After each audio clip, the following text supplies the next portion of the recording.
تشوف لي هاد ناصر الخليفي تقرب للنهائي، عاد قال لهم واحد التصريح ما عجبش حكيمي.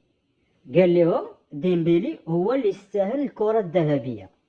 ما شافش داكشي اللي دار حكيمي ولا هو اللي وصلهم للفينال، والبيوت اللي ماركا والبيوت اللي عطا والمجهود اللي كان تيدير حتى وصلهم للنهائي.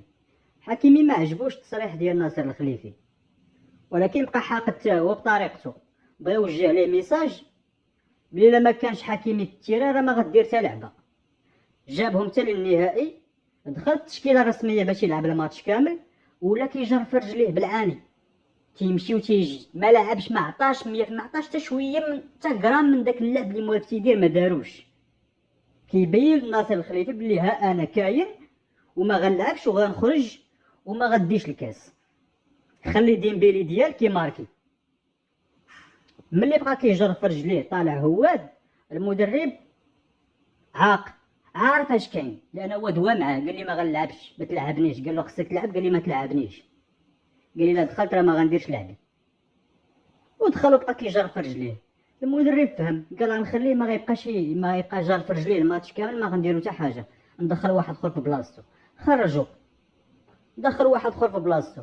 انا حكيمي بقى كيشوف في ناصر الخليفي، ها ديمبيلي ديالك اللي قلتي للصحافه والاعلام بلي هو اللي يستاهل الكره الذهبيه، وقول ليه ماركي دابا.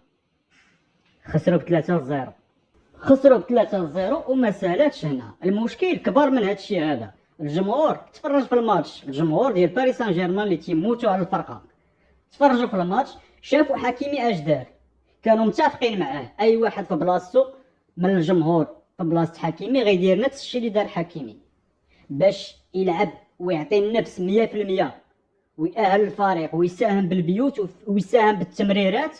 وفي الاخر يجي ناصر الخليفي يفرق بيناتهم ويقول حقا ديمبيلي اللي يستاهل. الجمهور ديال باريس سان جيرمان دار في ناصر الخليفي وقالوا ليه دخل سوق راسك، انت السبب الخساره ديالنا، ما كانش عليك تقول حتى شي حاجه من داك الشيء.